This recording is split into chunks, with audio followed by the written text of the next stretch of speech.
With fears growing in the UK over a major conspiracy of lies and deceit by the Labour government against the people of Britain, we are looking to the 2024 US presidential election for some hope that trust in political leadership can be restored.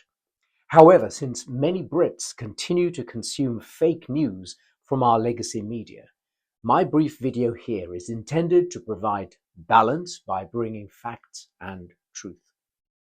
Kamala Harris, in my opinion, would be the worst president that America could possibly have. She was the worst performer in standing as the Democratic Party's presidential nominee back in 2020. She didn't get a single vote from her own party. She would be the worst US president in history for far too many reasons to give concisely, but here are a few. Firstly, her belief system and policies are the antithesis of the freedom and the values of America and the West. This meme, shown here, presents the widely held view that Kamala Harris holds socialist, Marxist, and communist views. Secondly, with her and Joe Biden in the White House, the US economy has sharply declined.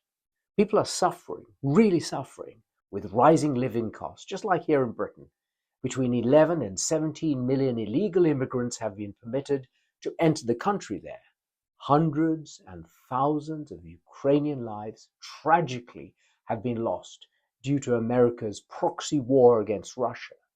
They've sent $175 billion spent as of 27 September 2024, and a further $425 billion has been announced by the Pentagon on the 1st of November 2024.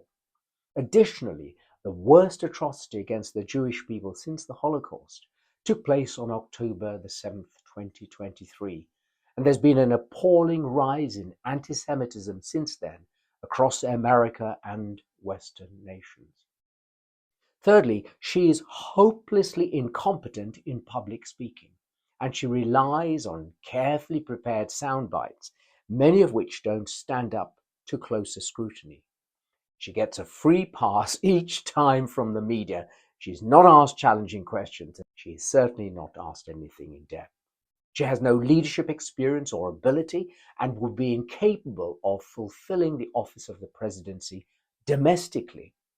And then, as with Joe Biden, she would be viewed on the international stage as the ultimate presidential joke, worse than Biden or even the junior Bush, bringing the US into disgrace and contempt among the international community. Fifthly, her moral compass is adrift, failing to recognize the sanctity of human life, and specifically that of the lives of unborn children. And far from being supportive of the black community, she has a track record of jailing black men. Furthermore, she shows disregard for the rule of law. She actively supported the appalling violence and riots and law-breaking in the run-up to the 2020 election.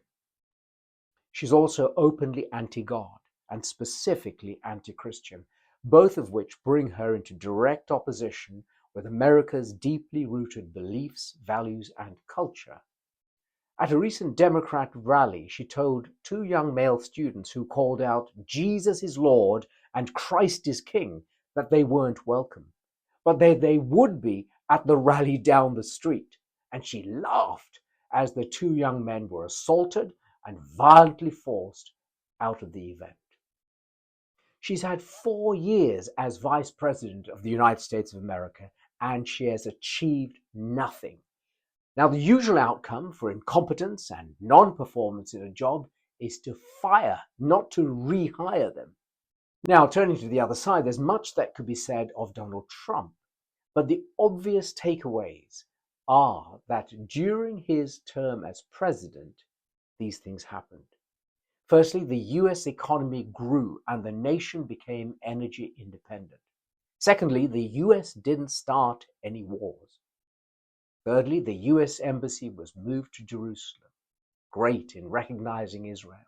Fourth, the sanctity of human life was upheld with a landmark Supreme Court decision. NATO was reprimanded for relying excessively on US financial backing. North Korea was brought to heel. Ethnic and religious communities in the United States were encouraged, supported, and made to feel safe. And we're seeing that as they're coming out to vote for him now. Donald Trump achieved all of this despite strenuous efforts made to discredit him as a Russian colluder and rigging the 2016 election. Since leaving office in 2021, despite relentless attempts to take him down financially, through a weaponized justice system, and even to assassinate not only his character, but to take away his very life, Donald Trump has demonstrated extraordinary courage and commitment to his country and to his nation. The question that we all should be asking is, why has so much been done to exclude Trump from standing for office? And what motivates those who are behind this? The term threat to democracy has been directed against him, an accusation that is clearly baseless, just as was the accusation in 2016 that he would start a world war. How short are people's memories, and certainly those of the fake legacy media. However, we should take careful note of the fury and hatred that have been driving the lawfare, the disparagement, and the assassination attempts against Trump. America, and thereby the UK and the rest of the world, face a real and present danger from forces that evidently are not standing for but against humanity and world peace. They are behind the suggestions that martial law could be declared in the US if Trump wins the presidency. Their intention would be to prevent a peaceful, lawful transition through the normal processes of certification on January 6th and inauguration on January the 20th. That certainly sounds like a threat to democracy. The US presidential election is being watched by the free people of our world. Our hopes and prayers are that the outcome will be fair, just, and righteous. Can the will of the people prevail?